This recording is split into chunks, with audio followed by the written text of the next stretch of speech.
Bora, fiel, se liga na análise do mano, do Chico Garcia, Ronaldo Giovanelli, Benjamin Bach e também tem o Marco Belo falando dessa vitória do Corinthians 2-0 em cima do Platense, estreia na Libertadores, estreia do Diniz. Já que já teve um pedacinho de Diniz nesse primeiro jogo, ou é muito cedo? Comenta aí o que você achou da vitória do Timão, deixa o seu like e se inscreve no canal pra você não perder nada. Então, sem mais orações, bora pro vídeo. Bora lá, galera, bora lá, porque terminou na Argentina. Platense 0, Corinthians 2, hein? Fazia tempo que eu não falava de uma vitória do Timão aqui. Mas vitória super importante na noite de hoje, pessoal. Além da quebra desse jejum maldito de 9 jogos sem vencer, era a estreia do novo técnico Fernando Diniz, né?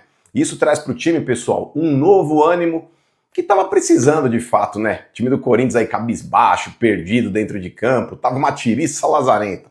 Acaba resgatando a confiança de alguns jogadores que estavam precisando também, como o próprio Garro, que hoje deu 2 assistências e jogou muito. É esse o Garro que a torcida do Corinthians quer ver. O próprio Kaique, que foi bancado pelo Diniz, um garoto, substituindo o Memphis, teve personalidade e abriu o placar na Argentina. E com certeza o Coringão vai muito mais confiante para esse clássico de domingo. É claro que se você me perguntar, tá tudo bem? Não, não tá. O Corinthians ainda é um time que precisa melhorar muito, cara. O Corinthians hoje ainda é um time mal treinado, é um time mal preparado fisicamente, é um time com o psicológico abalado. E tudo isso graças à herança maldita deixada pelo Dorival e a sua comissão técnica, que esse ano só entregaram um trabalho ridículo, um trabalho tosco. Mas enfim, o segundo tempo da partida de hoje trouxe uma luz, pessoal. É cedo para falar ainda que o Diniz vai conseguir dar jeito nesse time e que vai fazer esse time jogar o que pode. Porém, traz uma confiança, é um fato novo. E o Diniz com esse papo mesmo aí de olhar no olho dos jogadores e cobrar os caras, eu creio que ele vai conseguir fazer esse time do Corinthians voltar a jogar o que a torcida sabe que pode.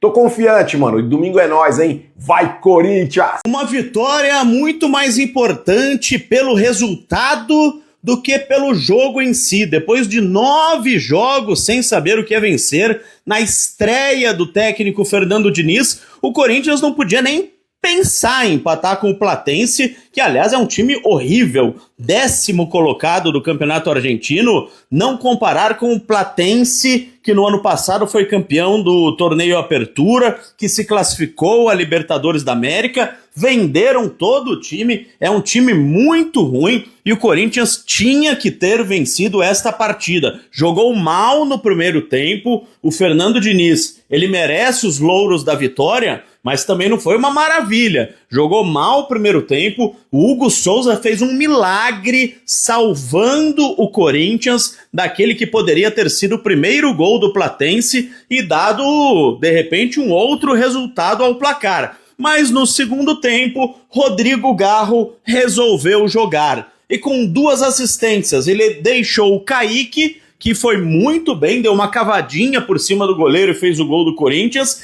e depois deixou o Yuri Alberto na cara do gol, e o Yuri marcou o segundo gol do Corinthians na estreia do Timão na Libertadores da América. O mais importante foi isso, depois de 9 jogos, uma vitória. Faltava tirar isso da mochila pesada que os jogadores estavam carregando. Quanto mais jogos passavam e a vitória não chegava, a mochila pesava cada vez mais. Agora o Corinthians vai chegar mais leve domingo para enfrentar o Palmeiras na Neoquímica Arena. Quem sabe conquistar a 2ª vitória consecutiva, hein? O que vocês acham? Rapaziada, o time começou com aquele ranço ainda do Dorival Júnior. Só que depois, com as palavras doces do Diniz na hidratação, o time acordou. O time tá outra pegada, outra vontade. Isso é Corinthians. O Diniz está resgatando o que nós, torcedor, queremos falar para cada jogador ali dentro do campo. E essa vitória veio para marcar que tem que ter raça para jogar no Coringão. E o Diniz está colocando nessa turma aí. Parabéns, Diniz. Parabéns, Yuri Alberto. E quando o Yuri Alberto sair, coloca o Ciso. Porque o Pedro Raul, vou te falar também. Pedro Raul, menino, você tem que se benzer. Vai, Corinthians! Fala, meu povo. Começando mais uns 60 segundos do Benja. Ufa! Depois de 9 jogos sem vitória, Corinthians estreou bem na Libertadores, ganhando fora, 2-0, boa estreia do Fernando Diniz. Pô, Benja, mas esse time da Platense é muito ruim. Gente, time é muito ruim. Era o adversário do Corinthians na estreia, gente. É a Libertadores. Enfrentou o que tinha pela frente. O primeiro tempo foi muito ruim, muito chato, fraco. Segundo tempo, o Corinthians dominou. O Kaique, menino, aí fez 1-0. O Yuri Alberto fez 2-0. O Corinthians dominou a partida. A Platense teve um jogador expulso. Resultado justo, vitória merecida. Dá um fôlego, dá um respiro. Porque domingo o bicho pega, é o Palmeiras. E aí, pessoal, tudo bem com vocês? Que estreia do Corinthians na Libertadores da América, hein? Que isso! Uma vitória fora de casa, 2-0, interrompendo uma sequência de 9 jogos sem vitória. E que estreia do técnico Fernando Diniz. Como é que vocês estão? Tudo numa boa? Estamos aqui para a KTO, chegando para falar da estreia do Corinthians na Libertadores da América, com a estreia também. Foram 3 estreias nessa noite, em Buenos Aires, meu Buenos Aires querida. 3 estreias do Corinthians, do Fernando Diniz e de Rodrigo Garro. Rodrigo Garro estreou em 2026. Cara, como é bom, muitas vezes, nem sempre, eu sou um adepto da manutenção, vocês sabem disso, mas como é bom, às vezes, novos ares, você respirar novos ares, você ter novas ideias, você ter uma mudança. Às vezes, você não precisa mudar da sua casa. Às vezes, você trocar o sofá do canto da sala para outra parede, inverter o lado da televisão, você já, deu uma oxigenada. É isso que acontece. Porque, às vezes, você precisa... Às vezes, você precisa dar uma bagunçada na coisa. Dá uma bagunçada, sei lá, inverte, bota um lustre num lugar diferente, bota a TV lá na janela, faz alguma coisa, pega a mesa de jantar, joga no meio do quintal, faz alguma coisa. Às vezes você precisa dar uma sacudida. Eu não vou aqui dizer que o elenco queria demitir o Dorival, porque eu seria leviano em afirmar isso. Até porque é muito natural quando você troca um comando técnico, a postura imediatamente ela se modifica, porque os caras querem mostrar serviço, jogador que não normalmente tem oportunidade, ele pensa, caramba, tem um novo chefe. É aquela história da vassoura nova que varre muito bem. Então você tem um chefe novo na empresa, cara, todo mundo começa a se olhar e fala assim, irmão, eu preciso disso aqui, eu quero ser promovido. Eu preciso mostrar serviço. Ô chefe, tá precisando de alguma coisa? Que eu busco um café? Aquela coisa toda. É normal. Então, quando muda o comando técnico, a gente vê isso acontecendo. O primeiro jogo, especialmente os primeiros jogos, eles são de uma postura diferente. O que é uma postura diferente? Aí a gente tende a confundir com melhor a tática, melhor a técnica. É que quando há uma zona de conforto, quando o treinador já não consegue mais passar a ideia, você já não está fazendo mais a tua função tão bem que você chega atrasado. Você não consegue executar bem o plano do treinador.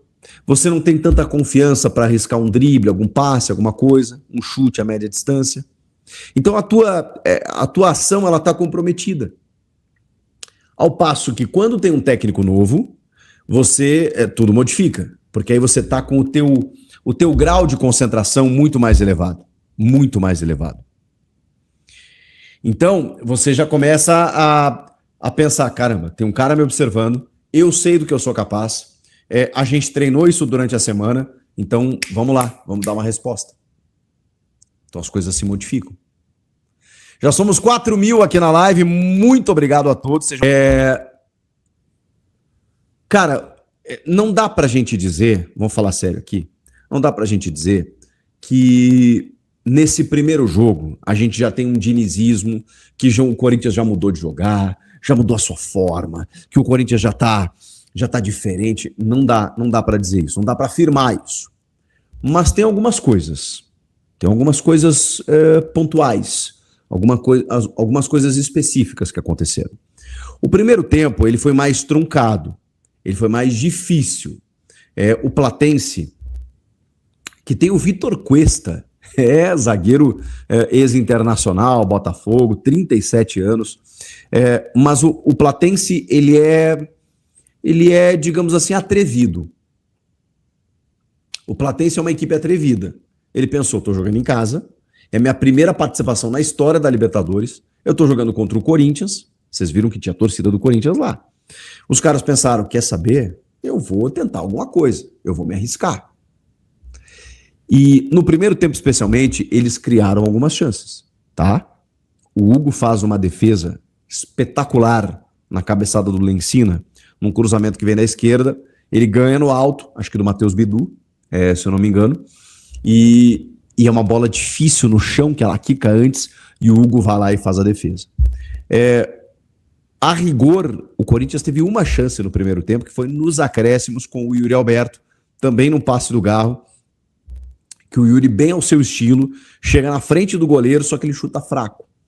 O Yuri, que era dúvida para o jogo, por conta de um siso que ele tirou da boca, né, do dente, um siso que é um dente, na verdade, né, então ele tirou da boca, mas ele foi liberado, né, pelo dentista, pelo departamento médico. Eu já sabia que isso ia acontecer, sabia assim, não por ter informação, por imaginar. Eu falei, cara, o Yuri, por conta de um siso, ele não vai deixar de jogar esse jogo, até porque o Corinthians precisava muito, né, não tinha muitos recursos no ataque, então o Yuri era fundamental nesse jogo. E ele faz um ataque com o Kaique e o Yuri. E só teve essa chance no final do primeiro tempo. O Corinthians chegou em alguns outros momentos. Teve uma bola escapada do Ranieri pelo lado esquerdo também, que ele demorou a tocar para o Yuri. O Yuri estava centralizado, tem uma defesa chegando, quando ele dá o passe, a defesa já afasta. Mas ele perdeu a passada, ele perdeu o time. Se ele dá o passe antes, o Yuri poderia ter finalizado. Enfim, primeiro tempo mais difícil, tá? Mais truncado. No segundo tempo, aí a conversa do Diniz, ela deu resultado, porque os espaços, obviamente, se abriram, os caras se soltaram para tentar buscar o gol, e o Corinthians foi muito cirúrgico, cara, foi muito efetivo, algo que não havia sido há muito tempo, algo que não havia sendo há muito tempo. A formatação de time do Diniz, ela também me surpreendeu. Eu confesso para vocês que ou ele despistou, ou eu interpretei errado. E eu vou fazer esse meia-culpa aqui. Porque na entrevista da apresentação, ele falou assim, sobre Garro e Bidon, se eles poderiam jogar juntos. O que o Diniz falou? Ele falou exatamente a seguinte frase: eles podem jogar juntos, mas nem sempre eles vão jogar juntos. O que eu pensei? Eu falei, cara, o Diniz não vai fazer isso num jogo de estreia de Libertadores.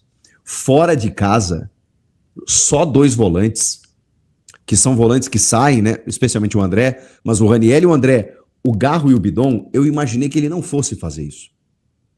Pois ele fez. Mas aí, a minha incompetência, que eu declaro aqui para vocês, ela foi tamanha, porque em determinado momento, o Diniz falou o seguinte sobre o Rodrigo Garro: uma das minhas missões é recuperar esse jogador. Uma das minhas missões é recuperar esse jogador. É entender o que está acontecendo. A gente viu Rodrigo Garro jogar o seu prime, a sua melhor versão. A gente viu em 2024. E isso nunca mais aconteceu. Talvez em 25 até o título paulista.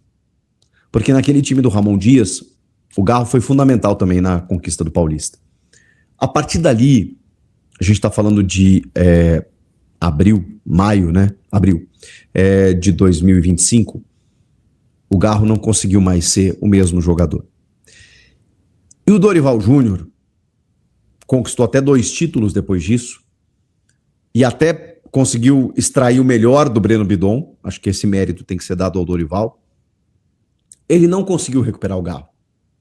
Seja emocionalmente, seja fisicamente. Ele não conseguiu.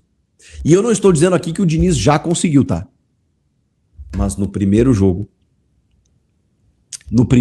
de Fernando Diniz, já vimos a melhor versão de Rodrigo Garro. O Garro assistente, o Garro meia, o Garro do tapa, O Garro que serve os companheiros. O Garro que enxerga o ponto futuro e serve um companheiro para marcar o gol. O Garro que deu 2 assistências no jogo. Simplesmente estamos diante da melhor atuação de Rodrigo Garro em 2026. Se é coincidência por ser o primeiro jogo do Diniz, eu não sei. Se ele vai fazer isso todo jogo, eu não sei. Porque era óbvio que o Diniz não conseguiria, em 2 sessões de treino, modificar o time do Corinthians. A gente viu muito pouca coisa ainda do Fernando Diniz. Mas, cara, para mim essa é a melhor notícia. Essa, para mim, é a melhor notícia. A gente está falando de um cara que foi eleito o melhor meia do futebol brasileiro em 2024. E que tem só 26, 27 anos. Não é possível que ele não saiba jogar ainda aquele futebol. Então, ou ele estava escalado errado, ou ele precisava de uma injeção de ânimo, ou ele precisava de um Fernando Diniz que chegasse para ele e dissesse: toma aqui a abraçadeira de capitão, você vai ser meu titular e você vai ser o meia armador do time.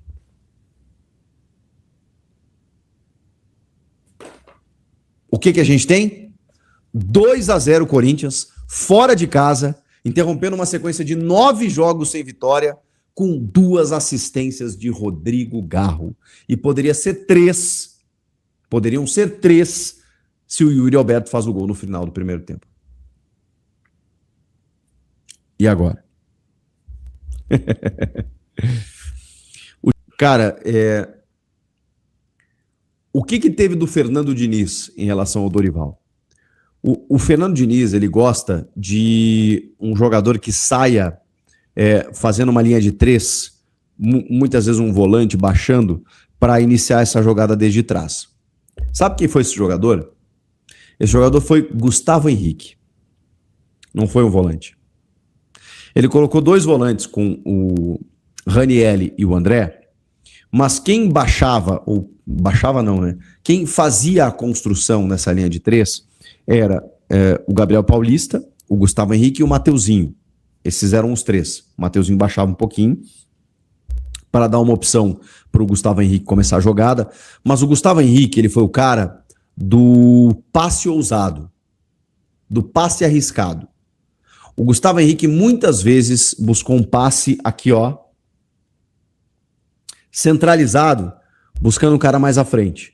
Seja o André, seja o Garro, seja o Yuri, que voltava para fazer um pivô e receber essa bola do Gustavo Henrique. Então, esse cara aqui normalmente é um volante nos times do Diniz, que baixa para receber essa bola e começar a construção, foi o Gustavo Henrique. Numa das pausas para a hidratação, vazou o áudio do Diniz. Ele ainda não xingou ninguém, tá? Ele ainda não meteu a carraspana. Pô, vocês não fazem nada, vamos lá. Não, estreia, tá, gente? Calma. O que o Diniz fez? Opa. O Diniz, ele avisava os caras: fiquem próximos. Tem um áudio muito claro dele dizendo: fiquem próximos uns dos outros, como a gente fez no treinamento. Eu falei num vídeo recente, numa análise do meu amigo Léo James, lá do Band Sports, de que o Diniz, cara, você bate uma foto do campo e você muitas vezes tem os 10 jogadores de linha naquela foto. Ali, tá todo mundo agrupado. Porque o Diniz, como ele gosta da troca de passes, ele gosta de todo mundo no mesmo quadradinho. Então ele começou a dizer para os caras: fiquem próximos, se aproximem, futebol compactado. Em outras palavras, foi isso que ele disse. Isso acho que foi no primeiro tempo ainda. No segundo tempo, o Platense, que é um time irresponsável, porque assim, o que eles conseguirem já está no lucro, é a primeira participação dos caras na Libertadores. Então os caras estavam assim, cara, jogar contra o Corinthians aqui, eles estavam na Disney. Então eles se soltaram, eles se lançaram. No primeiro espaço cedido, Rodrigo Garro, ó, faz Kaique. E o Kaique, que faz o primeiro gol do jogo, que foi eleito inclusive o Hero of the Match, o herói do jogo, ele foi uma aposta, dá pra gente dizer assim, do Fernando Diniz. Porque, eu não sei, com tantos machucados e um técnico novo, não dá nem pra gente dizer que tem hierarquia, né? Quem seria ali o parceiro do Yuri? Seria o Vitinho? Ele botaria mais um meio-campo? Seria o Lingard, por exemplo, que foi no último jogo? Poderia ser o Kaique, poderia ser o Pedro Raul, se ele jogasse com 2 centroavantes. Não dá pra gente decretar aqui uma hierarquia do tipo, fulano estava na frente do Kaique. É um técnico novo que está chegando. Então ele começa do zero as suas escolhas. Mas não dá para dizer também que não é uma aposta dele, Fernando Diniz. Porque ele poderia botar o Pedro Raul, ele poderia botar o Lingard, ele poderia botar o Labiat, ele poderia botar o Vitinho. Ele pôs o Kaique. Ele gosta de um Juvena. Ele gosta de uma categoria de base, o Fernando Diniz. E ele botou o Kaique, cara. E o primeiro gol do jogo é um gol de Kaique. Na frente do goleiro, uma cavadinha, gol de Kaique. E o segundo gol, numa enfiada do Rodrigo Garro para Yuri Alberto, que tirou o siso, que era dúvida, que poderia não jogar, mas ele foi lá e deixou dele, marcando 2-0 Corinthians. Então é isso, Fel, mano. O gol do Kaique não lembrou o gol do Romarinho 2012 contra o Boca Juniors lá no La Bombonera? A cavadinha? Mano, parecido demais, né? Então E ele só faz gol bonito, né? É o segundo gol dele, se não me engano, com a camisa do Corinthians, no profissional também. O primeiro gol dele também foi um golaço contra o Capivariano, de fora da área, que ele pega de direita, ali de chapada, e a bola vai no ângulo. E, então, vitória para começar com o pé direito. A gente até cogitava um empate ali, não seria um mau resultado, dependendo da partida, mas a vitória importantíssima. Os outros 2 jogos contra o Santa Fé e Peñarol são em casa, então a gente tem que vencer esses 2 jogos em casa para fazer os 9 pontos, porque depois são 2 jogos fora. Aí pega o Peñarol, Santa Fé e fecha com o time do Platense em casa. Então a gente está encaminhando já, não encaminhando, né? Mas a gente vencendo os 2 próximos jogos, a gente já encaminha a classificação para a próxima fase, umas oitavas de Libertadores. Já imaginou, cara, a gente no final do ano, lá em novembro, numa finalzinha de Libertadores, cara, num sabadão? Que sonho, mano, que sonho. O último foi em 2012, eram 2 jogos ainda, né? O jogo na casa do adversário, outro aqui. Agora é um jogo só. Eu não gosto desse formato de um jogo e tal. Pra mim só funciona bem lá quando é Champions. Porque o torcedor vai um ano inteiro assistir os jogos da Libertadores do seu time, por exemplo, lá na Neoquímica Arena. Aí chega numa final, o jogo é lá no Peru, lá na Colômbia. Então mas é isso aí, mano. É assim, tem que aceitar. Comenta aí, deixa o seu like, se inscreve no canal pra você não perder nada do Coringão. Então até o próximo, valeu, é nóis.